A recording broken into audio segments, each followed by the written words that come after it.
So just a heads up that this session actually is being recorded, and we will welcome your questions from the microphone. We're going to take a little over half hour just to have some discussion here, but jot those down, get them ready, and then I think you can go ahead and line up to use the microphone to ask those questions. And in the meantime, a friendly reminder to please mute your phone and devices so that we can focus that very, very hard to grab attention on this discussion. So just to kind of ground us, I wanted to share, let's see. Yes, I wanted to ground us in what we call Food for Climate League, our best practices for how to talk about food and climate. And Food for Climate League, for anyone who's not familiar, is a nonprofit that is working to make climate smart food choices the norm. We focus on narrative and behavioral strategies. We provide a range of solutions, to stick with that term, to mostly the food service industry. We provide communications trainings, we do message testing, we understand choice architecture and how that is interlinked with messaging and storytelling.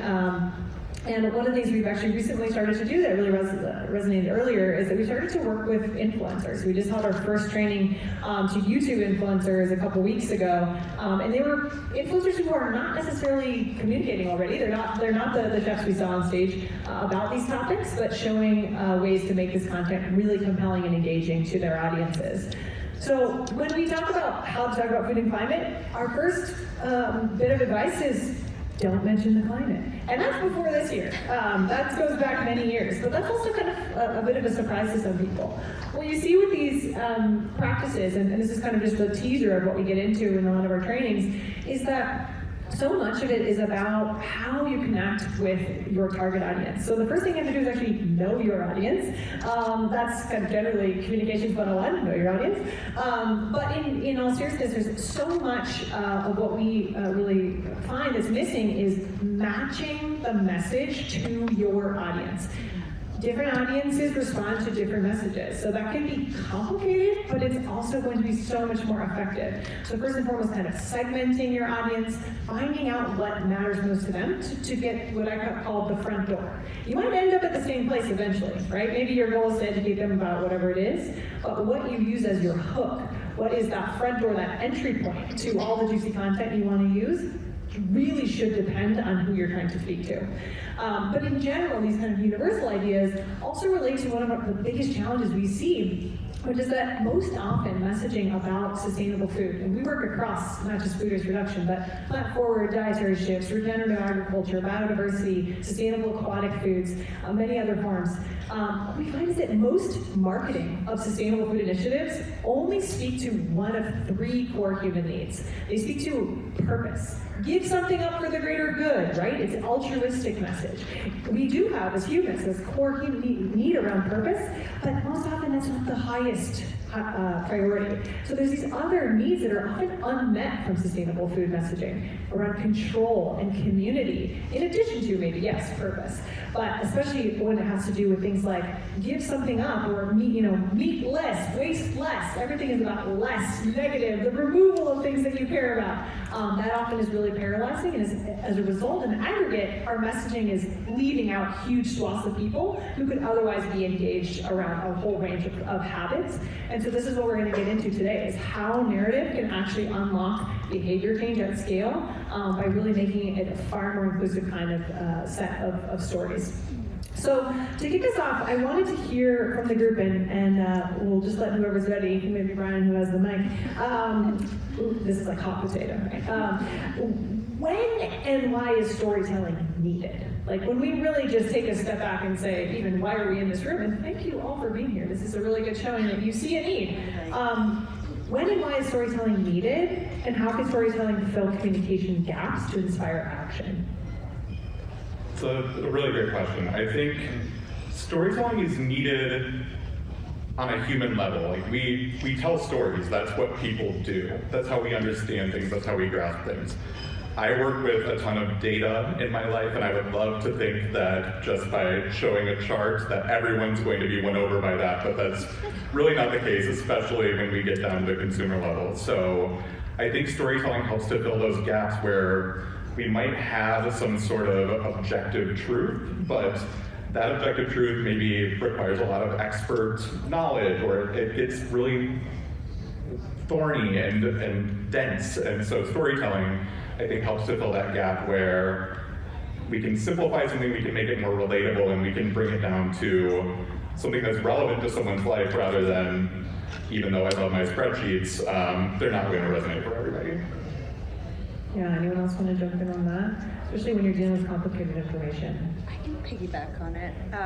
That's a great sort of intro, and it's a good question, Sophie. I think, so again, I'm with the city, and I feel like we have a lot of limitations when we think about generally how we approach our work, right? There's the bureaucracy in general. I think storytelling can be so empowering because it adds that sort of emotional connection, how we draw somebody in to the topic of food waste prevention. And I feel like currently we're sort of exploring, like you are, and probably some of you in the room, this work with influencers and how we step back from being the amplifier and the messenger and turn to our local businesses and community members to tell that story, because frankly, they're sort of the more powerful, impactful messenger, local chefs and folks, again, in community. So I think storytelling gives us that sort of platform to get a little bit more creative and dynamic, especially because we are government and we don't always have that opportunity.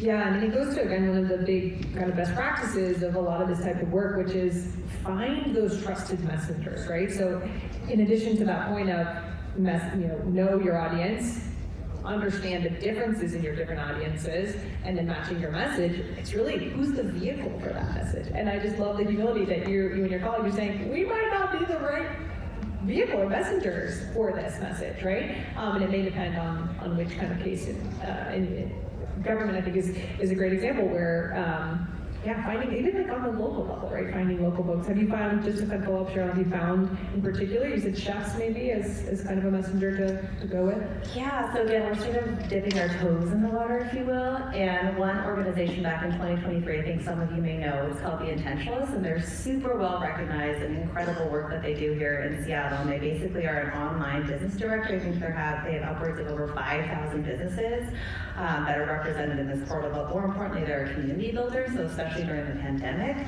folks that wanted to spend intentionally and spend like it matters, that's sort of their tagline. They were going to The Intentionalists to go, okay, where are my dollars going to support Black-owned LGBTQ businesses? And that was just incredible to keep those businesses afloat. So we've partnered with them in 2023, and hopefully there's other opportunities in the future, but essentially we leveraged our current partnership work with Food Waste Prevention Week, which I know everyone knows about in this room, and had some online articles to spotlight local businesses that are doing food waste prevention work or sustainable work in general. And it was wonderful because we had so many visits to our website because we did cross-posting. I'm no social media expert like Amanda, shout out to you, who's our social media lead for the utility. So in any case, that was just a quick example of how we worked with a super well-recognized business partner to get the message out about food waste prevention, which had some local chefs that did some posts on our behalf too, like how to creatively use leftovers. So that was I love that example. That's a great example. And one of the things I'm curious, maybe Abby and Kathy too can weigh in, but we often are talking about educating or telling stories for consumers or constituents, but what about for more of those internal stakeholders, right? How do you think about different strategies for reaching internal versus external stakeholders, or internal versus external storytelling? Are they different, or are they the same kind of general practices in your mind? And is there an example that comes to mind? Yeah. I can definitely speak to that. So I want to double click for a second on our University Research Collaborative and explain what that is. So it is a global network of about 82 institutions, over 500 members, that is across many different stakeholder types that influence food service in college and universities. So from forward-thinking scholars, chefs, dining directors, students, nutrition managers, sustainability directors.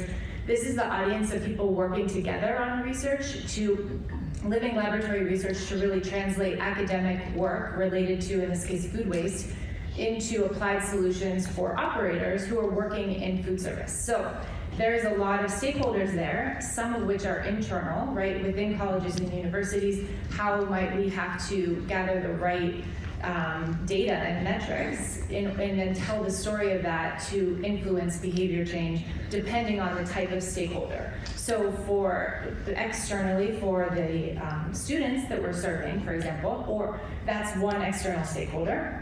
How we might talk about food waste, well, we might not talk about it, just as the chef said. We may encourage the chefs to undertake these different initiatives we're working on and measure the impact of that, but it may just be behind the scenes for students. Whereas but for the academic audience, since their currency is publications, they may be talking about that work in the academic sphere to keep making sure that that research continues.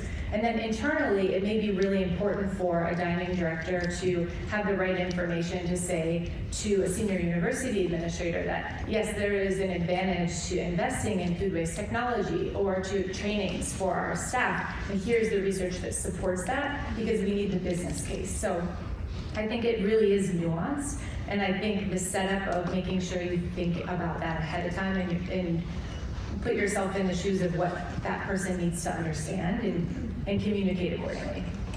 Yeah, that's a really great example, and it kind of also reminds me of, you know, in this work more broadly, one of the things we often hear from industry and policymakers alike is that, you know, they will put something out there, a campaign or product or a menu option, and it just won't sell. It won't necessarily resonate. And the feedback, the recipient, whoever put that out will say, well, I guess people just don't care.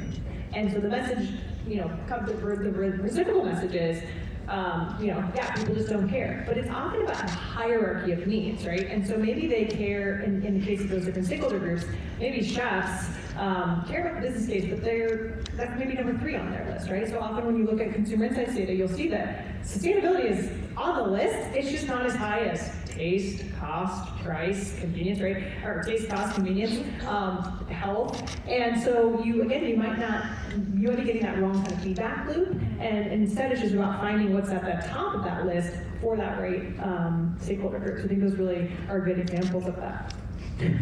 Yes, and. So again, Andrew Kaplan with Rachael Ray. I am a chef by trade, so I grew up in the food industry, so my language is food, and most things I look at are through food and storytelling through food, whether it's at work or whether it's with my 6-year-old twins, or if it's a dinner party I'm having at home and people are watching me throw corn cobs in boiling water and asking what the hell I'm doing, and I can explain how I'm getting more flavor out of the corn cob, and now your corn pasta is going to taste even better. There's a tip. Also, I think, you know, when it comes to storytelling, look, Rachael Ray's been on TV for over 25 years, and there was a time where, well, still, but there was a time where she would use ingredients, and fennel may have not been that popular, but if you saw Rachael use fennel on TV, you may go into your grocery store and you literally have her from grocery store saying, I saw Rachael Ray use fennel. Do you guys carry that? Now we all know, you know, what fennel is. But I think it's finding that common words, which I'll probably repeat and you'll hear repeated. It's finding that trusted voice in your message, also knowing who you're talking to it, and also finding that proper medium, meaning, is it a podcast? Is it social media? Is it an influencer? Is it a chef? I've been entrenched in the chef community for over 25 years, and I can tell you, chefs are still rock stars to people in their community, and they care about sustainability. Yes, they care about cost and flavor and all that stuff, but I think sustainability is so ingrained in them that they don't know to talk about it as much as they could to their diners, if you will. They all care about food waste, trust me. You know, they look at how they peel a carrot to what they're doing with that trim. I recently heard a very interesting thing. I don't know if I mentioned it to you all. I was at the National Restaurant Association show, and someone at a booth was referencing that they made something out of food waste. And I said, oh, cool, what is it? And then someone else on the team corrected them. They said, Thomas Keller, the famous chef, was just there and said, there's no such thing as food waste, it's called food trim. So he looks at all his trim and what can he do to take what we call waste and make something out of it. Now, last one, really quick, sorry, no, that's not. Food waste is something that chefs deal with every day. They just don't reference it because it wouldn't be sexy on a Michelin star menu to say, tuna tartare made with food waste from tomatoes and blah, blah, blah, blah, blah. But tomato water sounds pretty cool and they could charge a few more bucks for it. Okay. No, it's really, I think, a key theme that we would want to collectively share, which is that language matters, right? The words that we use really matter. And a big part of why they matter is what you were implying, which is they're signals of social norms. And we learn from you subconsciously or consciously what's normal, what's acceptable, what's desirable, right? And so even in the way things are described, and especially among the chef community, it's a really interesting thing. You know, for some of us work across other areas, right? So plant forward in that whole shift to eat more plant forward ways of eating. We see even the term protein. Chefs are very used to using protein to mean meat. And this is an example where waste is a social construct, right? There's been good work on this, how we can change our nomenclature to use terms like churn, or to use repurpose or upcycle, or all of the terms that have been emerging. It also reminds me of just what's been happening in the sustainable aquatic foods world. Does anyone remember trash fish? Yes. This was a term, right? And that is not really used anymore. I don't hear people, it's underloved seafood, right? So just thinking about what are those unlocks where the mental model you now have is like, and I think especially in chefs, it's like it becomes the different norm of, wow, you're crazy to throw that out, versus, well, of course, it's just this thing that I put over here because it's waste, as opposed to a valuable raw product that, has yet to be loved. So yeah, Brian, I think you wanted to jump in on that. Yeah, I wanted to extend it. It's something I see when I work with companies and manufacturers also, where it's not just about instituting a new technology or something like that. It's very much a case of getting employee engagement and employee buy-in. And when you talk about food waste, people see waste as a blame. They see waste is, I did something badly and there was waste. So if you can reframe that and probably not use the word waste, but I've heard there are companies that are very successful in having competitions in terms of efficiency rates, and we were able to produce this much product out of the same amount, and it becomes like a friendly competition between the lines. So I think that it's very much about using certain terminology in certain cases where, yes, it's a shame that so much food goes to waste, but if you're telling someone you wasted food, they're probably going to be more likely to not call attention to it rather than try to suggest an actual implementable solution. Totally, and we see this, at all these different levels, right? In institutional food service, in policy realms, and at an individual level, because nobody wants to waste. I'm sure that's been said at this conference my first time here, but I imagine that's been said many times. But what we see over and over is the intention-action gap, and I do think you're right that the shame element is not actually helpful to closing that intention-action gap, right? But there's a lot of these other things that we can do through messaging that can help. So thinking about crafting a narrative, right? We want to offer you all some concrete steps. What are the ingredients for a successful story? This is not a softball. We waited till question 3 to ask this one. In your mind, and maybe you don't have perfect recipe, I'll wait. Cabby does, I'm sure. But he's a chef. He has that recipe just in his pocket. But is there a kind of a concrete story you can share, and it illustrates, at least in your mind, what are some of the factors, the variables that you think about, including in a successful story? I have slides to support this visual storytelling. So, excuse me. We talked about a lot of the topics here around, repurposing. What's the right language? Food waste reduction. So this is a project that we did with MCRC. And MCRC, by the way, is co-presented by Stanford Dining Residential Enterprises and Stanford Prevention Research Center, along with the CIA. And we worked with ReFED on this project. This was a chef-inspired project. So the executive chef committee leads, we were discussing what's a great project that can involve the chefs. And they were saying, wouldn't it be cool if we could measure the impact of what we do as chefs on our operations, and let's focus on food waste. And so we set it up as a competition, basically a competition, basically a challenge Nine different colleges and universities participated. 1 month of collecting things that they could upcycle in their kitchen and telling us what they did with that creatively. And so can you advance the slides, Rachael? Thank you. Okay, so thinking of the stakeholders and the right ingredients of this story, we had to think about who are the readers of this research. What do they need to know? We knew that the dining directors and senior university administrators are thinking about inflation. They're thinking about the rising cost of food and the importance of resource efficiency. We know that chefs feel those demands and know that they have potential, and they also want to be impact generators. They want to be seen as bringing value to their businesses. We also know that sustainability directors have real demands that they need to report on, things like food waste and their carbon emissions and water across a university.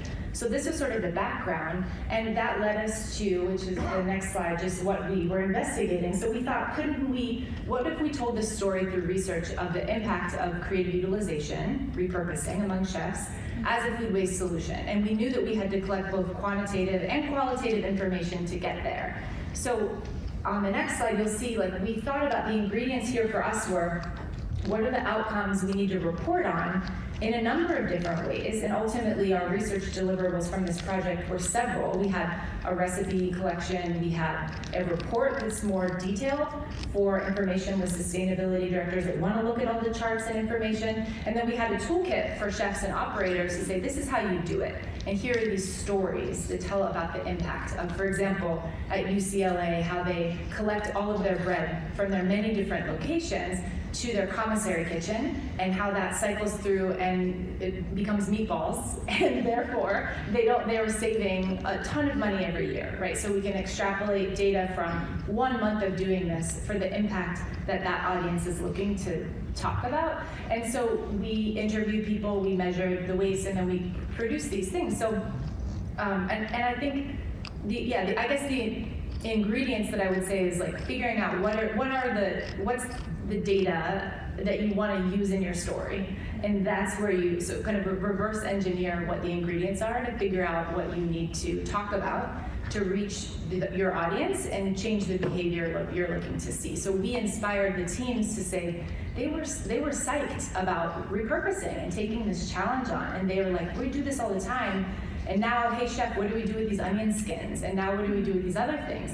So it created this really positive ripple effect that they saw themselves as change makers with food waste as the tool, and their chef creativity as the kind of the driver. And at the same time, we knew that the directors and administrators needed to create the enabling environment for the chefs to do that. And so we needed to talk about resource efficiency, and we needed to talk about the impact of investing in training so that your teams know how to do that. And I think that made for a really successful story and crafted in a different way for each audience. I love that reverse engineering from the metrics. Are you gonna do more of that, grow that? Yes. And sorry, pass it back to John. Yes, and the project continues. And I think one thing that people have asked us about with this is, well, what did the students think of this? When they were served these repurposed items. And the answer is largely the chefs didn't talk about it because they agreed that there was a sort of a stigma around this term, around food waste. But a couple of the sites did talk about it in the way that we heard earlier, where they did a whole catering event for a team at Boston University, and then afterwards said everything here was produced from something that could have otherwise gone into the landfill or compost. And people loved it, right? Because they had already experienced how delicious it was. And then we have started with ReFED, an annual repurposed solutions competition that we just launched at our leadership summit, at Menus of Change Leadership Summit in June. So we had 9 submissions, and we expect to have a lot more. And they were across sectors because the chefs are excited to show what they can do and the impacts that they can have on their business. Well, what I love about the Boston University example is also relates to one of our kind of key general takeaways, which is also when you tell a story really matters, right? Eve Sheryl, our executive director and founder of Culinary, always says, people don't want to think about the apocalypse at lunchtime. right? And when you are making a food choice and you're hungry or hangry or just busy and just have 1,000 other things in your mind, maybe that's not when you're really primed to receive that message. At the end of a satisfying meal, maybe you had a great experience, right? That sort of reveal. And it's also not about hiding, right? It's just also, it's being strategic with the timing and with the level of detail. So often companies will also say, well, transparency, and we need to do all of this labeling and tell everything, right? But sometimes it's the power of the chef saying, we're just gonna show rather than tell. And then, of course, the information can be available because transparency still really does matter. Yeah, I also think there's a way to, like, on the education front, reverse engineering or backing your way into it in a way. I think Joel did an incredible job by saying, let's not lead with it in a way. Like if he was doing a cooking demo or a show and he's like, I'm Joel and I'm gonna cook food with food waste today, and we're making this, is a little different than, I'm gonna teach you how to make the ultimate fried rice so you can make it for any loved one in your life. And as he's cooking, talking about how he's using the different parts of the carrot and the scallion and whatnot, and you're like subconsciously getting this message of, oh, I can get more for my money, value, we love value, with what I'm cooking. Totally. So Sheryl, tell us the story from your perspective. What ingredients you find to be essential, and I think you also have an example to share. Yeah, sure. So I sort of alluded to this in the beginning question there that Sophie had. And the slide sort of just represents some of the roles that SPU takes on, whether it's convening and sort of funding. So one specific example, I think many of you know, is the Pacific Coast Food Waste Collaborative commitment, that my colleague Liz leads, and that's an opportunity for us to sort of bring businesses together and convene, have those conversations around this topic. We also provide technical assistance here locally via our Green Business Program, which brings consultant staff as well as SPU staff on site to businesses, restaurants in particular, to work with staff back of house to figure out how to improve their operations and reduce waste. And then, of course, awareness building with Love Food Stop Waste, which is an educational program that targets the consumer, specifically in the household. We're doing a whole lot more work in terms of breaking down those silos and thinking about where else do consumers need to be getting educated, right, about food waste. It's not just in the home, right? We're all consumers in restaurants, other food-facing businesses. So we're exploring what that looks like. And I can give an amazing shout out, of course, to the work at the state level with our colleagues at Department of Ecology, who partnered with Chef Joel and Safeway stores to get that messaging out point of sale, which has been incredible to see, and it gives us hope that at the local level that we can play that role as well with PCC, which is a local community co-op in Seattle area and beyond. And of course, we're policymakers, right? So we're always exploring, the work that we can do across stakeholder groups, local jurisdictions to figure out, what are the things on a policy level that can sort of move the needle, if you will. And go to the next slide. And this is just to get into a little bit more detail about sort of our semi-pivot, I'll call it, because we're sort of dipping our toes in the water. I mentioned earlier that we've explored partnering with the Intentionalists, and hopefully there's more to come on that front. And of course, leveraging the existing work, promotional awareness building work of Food Waste Prevention Week, which has grown so substantially, and seeing how far we can reach our social media audience. Now we have Mand on board, so hopefully we can get a little bit more dialed into sort of how to get creative in that space. And this is in addition to moving beyond our traditional outreach and education work, which you'll see on that far left here. Those are sort of our traditional materials that you'll see on the website. We have them available in up to 13 different languages to just reach a broader audience. But again, really getting expansive and open-minded, I would say, is sort of where our headspace, my headspace is at least, in terms of government, the hat that I wear. How do we, again, turn to the messenger that will really amplify the message in the best way possible. And, like a local chef, the examples that my fellow panelists have shared that make food waste sound delicious and explore different terminology to, again, move the needle. Because one thing I didn't know earlier is that in 2015, here in the city of Seattle, we banned food waste from going into the garbage. Yet it is still the #1 material going into our landfill. That's extraordinary. extraordinary to me that regardless of all the things that I've shared, we have so much work to do, and I'm continuously inspired to see like where we go and what options that we can pursue. You know, like I said, at the state level, we're reaching across different partners to see to get what's possible. Yeah, thank you so much, Sheryl. And I'm actually just curious for a show of hands of how many of you participate in Food Waste Prevention Week? Yeah, woo! It's really amazing how much it's grown. And I think what I love about this example is it goes to another one of the kind of general practices, which is about consistent, repeated messages. And so the more that something is showing up in someone's kind of orbit, right, or their feed or whatever it is, the more that the people they know are seeing it. Again, it creates that norm. And so to the point of like, how are people still wasting food when there's this ban? A lot of what we often talk about for that intention-action gap is you have to be intrinsically motivated, right? A ban is an extrinsic motivation, right? Like, oh, I hope no one notices or I get in trouble, right? But are you inherently driven to do that? And the more that the people around you are inherently driven or know or notice or pay attention or ask or come over to your house or whatever it is, those things can really help. And so it's just an example of where that, again, kind of social element of social media, right?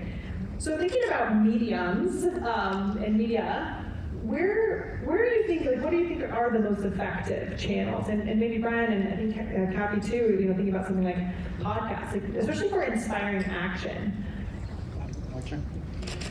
So what I didn't mention, but I will mention, I also have a podcast that I've been doing for about 8 years now. We're in our 12th season, and we've done over 200 episodes. And long story short, I talk with chefs and restaurateurs from around the world about their journey into the industry and how they get back to their communities.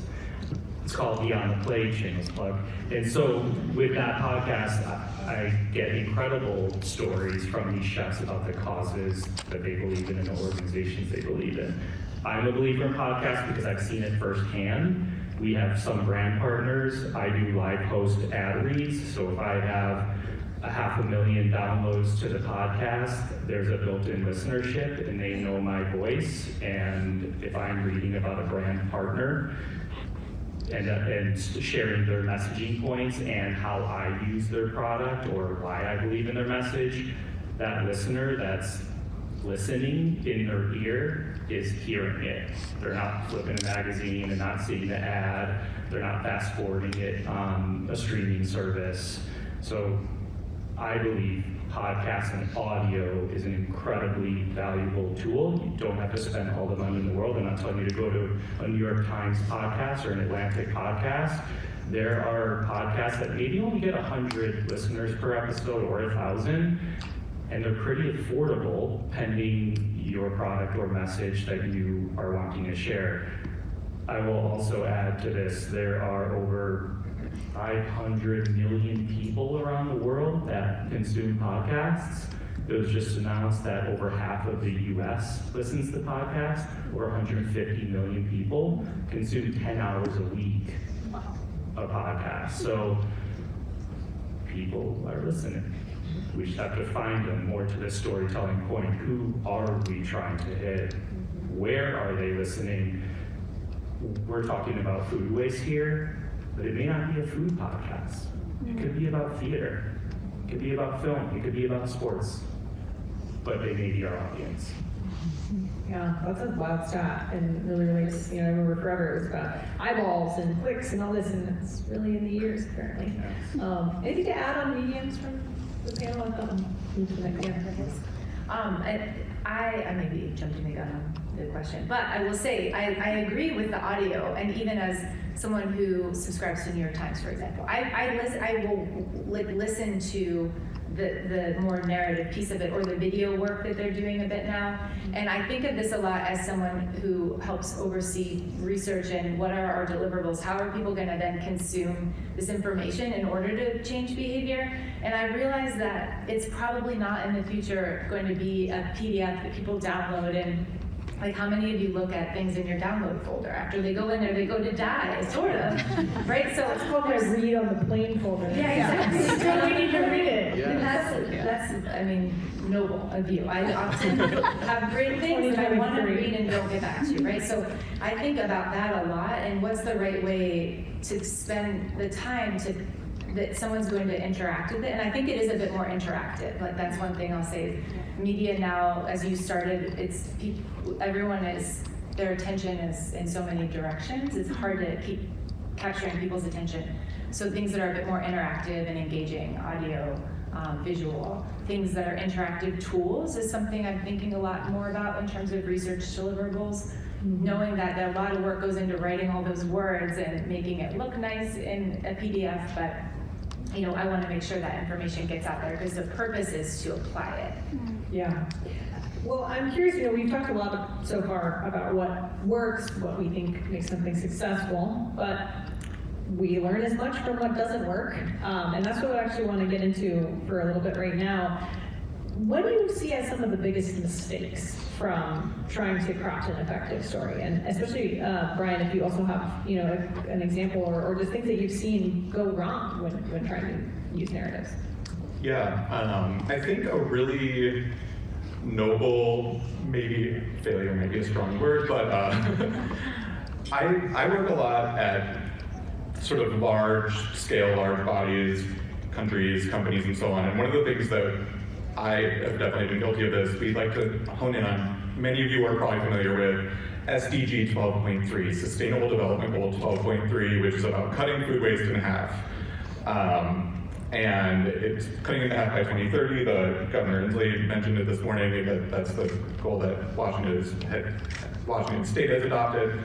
And I think that's storytelling in a way. It's saying the planet needs to do this thing and we all have to get together and do this for what? And that's where I think that the storytelling falls apart a little bit, is that it's so big that it becomes unclear what my role is as a company, as a country, as a person.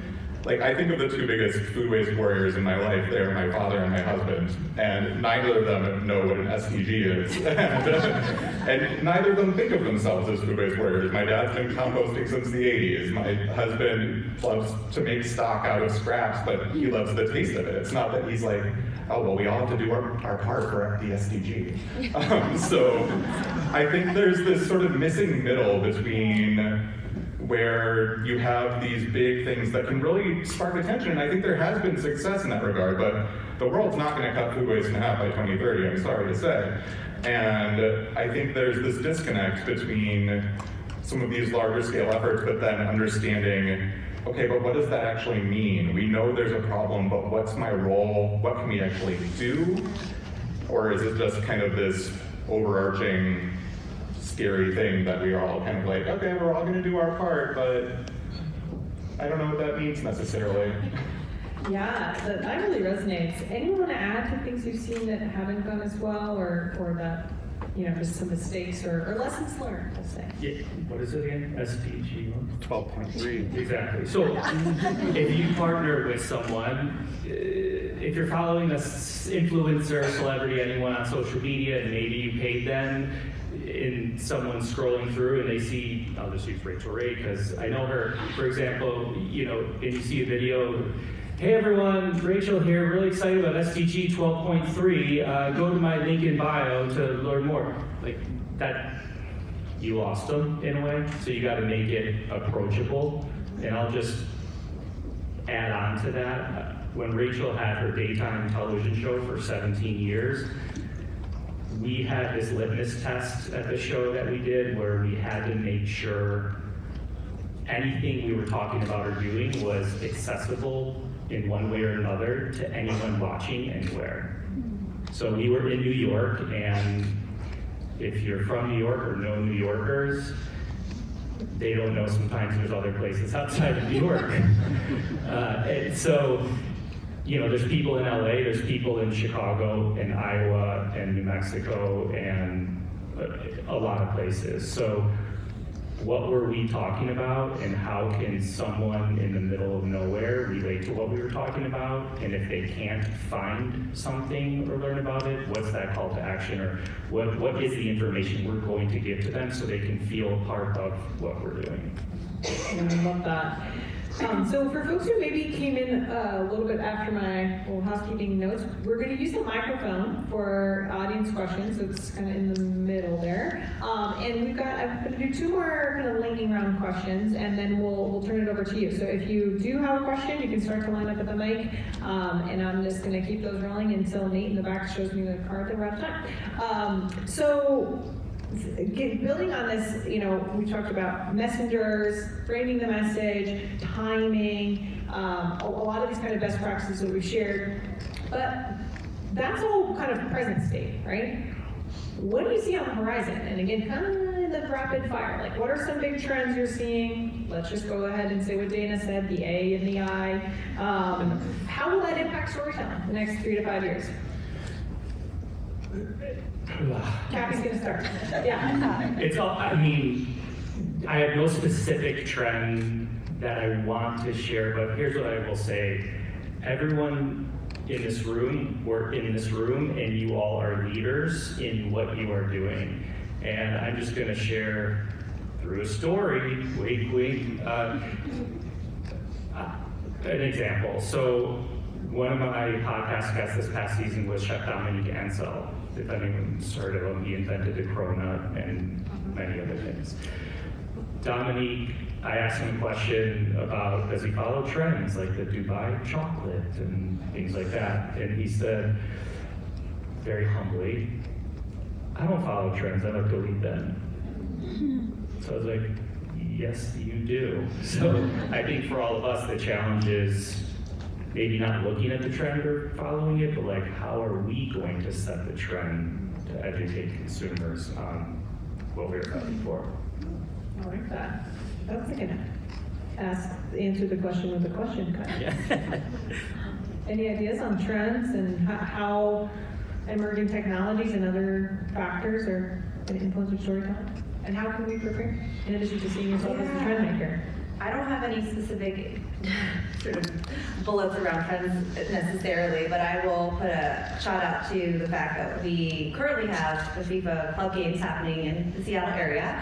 Lots of pandemonium at the stadiums yesterday during our tours, but we managed.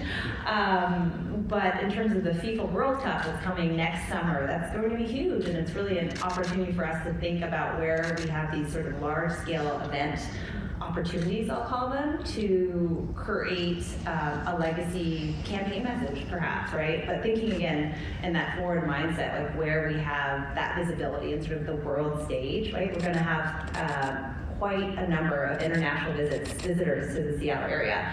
And currently, myself and other teammates are working in planning groups to think about how do we create messaging and where do we have a role? Again, going back to that role slide that was shared earlier, and perhaps thinking more dynamically in social media, maybe like you were mentioning earlier, Sophie, mediums. What's the medium that we sort of play with? And perhaps it's a short bit on television or radio to sort of really create that legacy, I'll call it, message around prevention, if that is the message, and who's that messenger. So in short, it's really thinking about large-scale events, perhaps.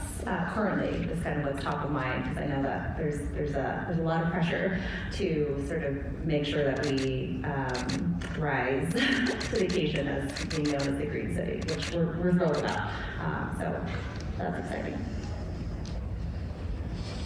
One thing that, as I was preparing for this panel, I was really thinking about is how fractured our media landscape has become, and there's no sign of it going in the opposite direction. Like, we don't really have a monoculture anymore. Maybe the Super Bowl, maybe.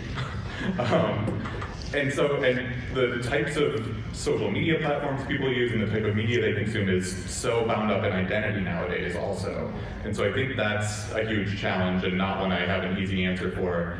I do think it speaks to the need to look at maybe where there's some limits to storytelling and limits to intentionality, and start looking at things like what can a retailer do perhaps that would have an effect for a consumer where there's not necessarily a conscious decision? You don't have to convince somebody to do the right thing, but you end up with a positive result. So some of these sort of behavior change interventions, some of these nudges that maybe don't result in a conscious decision, but still reach beyond some of those tribalistic aspects that we are increasingly seeing. Yeah, and that's such a good point about, again, why the live events are actually pretty interesting, right? Because of that, I mean, people used to have the live newscasts and all that, right? And I remember reading that in the top 10 most watched, like, you know, when the most number of people were watching something all at once, they're all NFL games.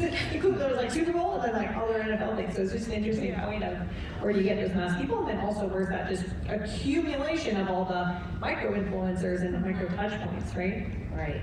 Yes, and Brian, I was thinking the same thing, that right now we have so many different ways that we consume information, and our stories that we're fed are all different depending on our worldview or, you know, our choices that we make, and that makes for an interesting way to kind of deliver messaging. But I think that this kind of the connection between education, information, and entertainment might be an interesting opportunity, and you know, and maybe we'll see in the near future more chances for, again, these live events, but also just like maybe art and theater and entertainment connecting a bit more to these core messages that we need to communicate as a way to ignite behavior change. Because sure, you can, and maybe it's the kind of going back to, yes, we produce research and it's really great and there's these awesome kind of impact potential. Yeah, maybe someone's going to want to find it in an article, and someone else is going to find it in a podcast. Someone else,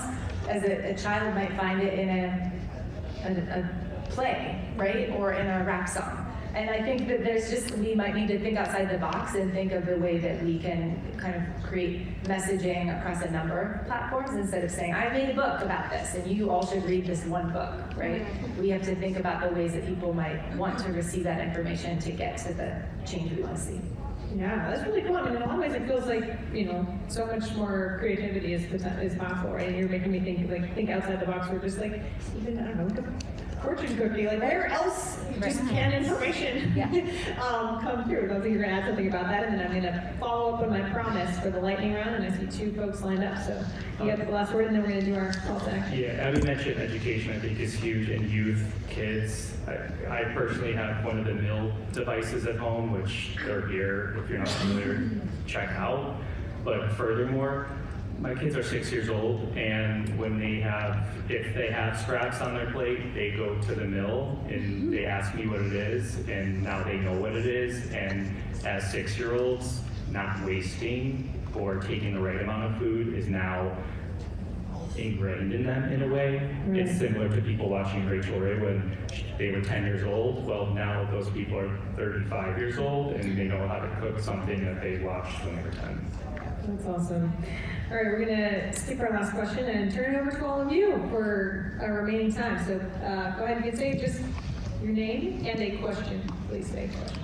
My name is Gary Oppenheimer from Ample Harvest, Oregon. It's more of a challenge than a question, but we've been discussing the use of language, and there was discussion that food waste doesn't sound very appealing.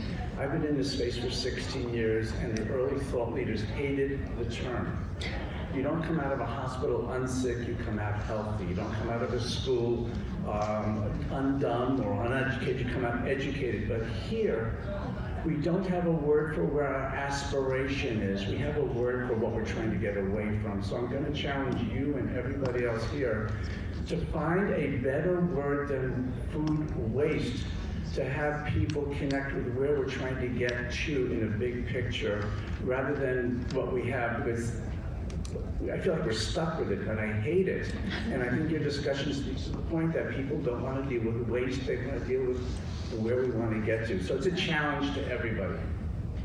Cool. I feel like there's like a hackathon, or could we vote? Any contenders quickly for new term? No, but I have a question for them.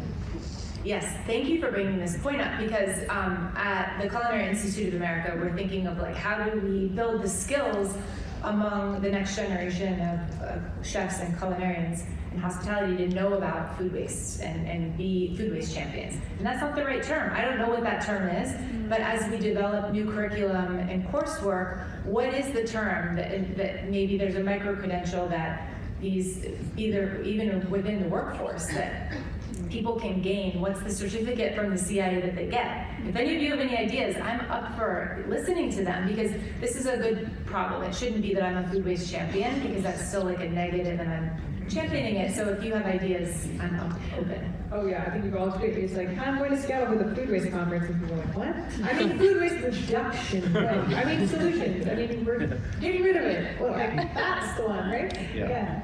I'll just signpost that at WRI we actually are currently doing some surveying, trying to be as scientific as possible about what sort of phrasing is more appealing in that regard. So hopefully in a few months we'll have a little bit more, but my communications colleagues are very much thinking about this, and I know we're not the first to do so, but it's something that we're very actively engaged in at the moment. Okay, so I'm going to give ReFED 2 homework assignments. If everyone can send your ideas to ReFED, maybe we can find a winner for new term. Yeah. And then also ReFED, if you can share this new WRI communications playbook, whatever it is, in the future to all of us, that'd be great. Okay, I know we're running out of time. We're going to go quickly. Question, one person's going to answer. We're going to get through all 3 of you. Ready, go. We got this. You took the words out of my mouth.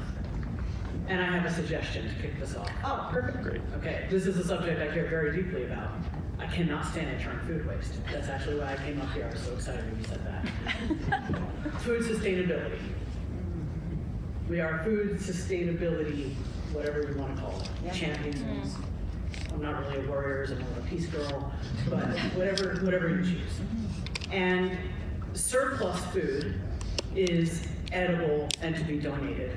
We cannot put the word waste in the same sentence or even the same paragraph as donation. That is not fair to the people who are getting the food. Dignity, respect. If I am getting food, which I'm very blessed, I'm not in a position to need that. But if I were, I would not want someone to tell me that I am being given waste. Absolutely. Okay, so I think that's very, very important. I would love to see this even become the food sustainability solutions. Yeah, well, that's a cool call to action in a way to link it even to, can we take this more concretely to a new name for next year's summit? Yes. Sorry, ReFED team, that we just gave up. But I like that idea. Donations, scraps for compost. You know, I love this conversation. Great Thank you so points. much for being here. Thank you so much. All right, we've got 5 minutes left. Yes, your name and a question, please. Yeah, Jen England from Food Rescue Hero. Okay, forgive my language because I have not adjusted to this new reality, but some people find like zero waste cooking really sexy, right? There are supporters out there, the folks that are here at this conference, all the supporters of our organizations who love the idea of being sustainable, of being zero waste warriors or peacekeepers or whatever. So how do you find the balance between talking to the greater population, like making fried rice, that delicious fried rice, right? And then also, you know, getting the excitement in your population, your audience that is excited to be in the zero waste world. Because sometimes I feel like it's hard to get both audiences in the same place. Great question, I love that. Who's got an answer? I have to say that it has to, I mean, from a culinary perspective, if it tastes good, then it works for both audiences. And that's my short answer. Like in all the sustainability work we do to drive both like public and planetary health, it's lead with flavor. Like make it taste good. Chefs, use your creative power. If it's delicious, it's gonna work either way. And if people care about it, they'll learn more about it. If they don't care, they're gonna have a good meal. Yeah, I was gonna say basically the same thing, because again, it's that hierarchy, right? So you're not gonna not excite the person who, like, it's a less risky move to go that route. I think we've got time for one more question. Okay, cool. Sorry. I'm Nina Angelo from Hollywood Food Coalition. This is a little bit more about narrating the impact impact of food recovery. We are sometimes limited to pounds of food recovered and then number of people served. And I'm wondering if you guys have suggestions for impact measures and narratives beyond that. Something that comes to my mind is community building. A lot of the work is dependent on the collaborations that you're doing, your relationships with your donors, things like that. But I think that the terminology, or just pounds of food rescued and people served, is very limiting. So how do we really, depict the holistic picture of food recovery? I love that question as well. Any thoughts on that?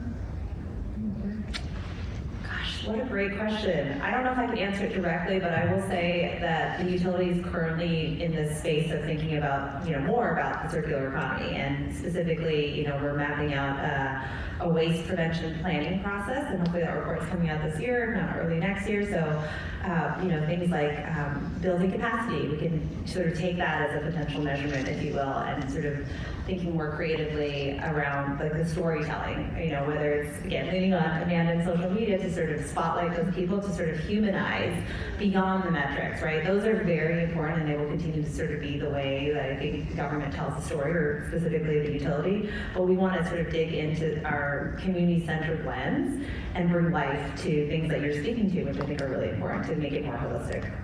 Yeah, I was just going to say, I think we talked a little bit about sort of reverse engineering, a lot of like the metrics and how do you translate that. But I think what this example shows is just the human stories, right? Which may just, like, having people just say what it means to them in their own words, right? It might not be at all about the metrics that you're using. And maybe it's your own community, but I mean, you don't know, right? But that's kind of the fun, and I think it's just, again, a reminder of like, qualitative and quantitative, but within qualitative is just the layers of richness that really don't fall into even the buckets that we've talked about. It's not even just like, is it a business case, or is it a health case, or is it sustainability? It's just the diversity of lived experience and what food means. And I think it will just almost give like so many more, colors to your paintbrush for storytelling.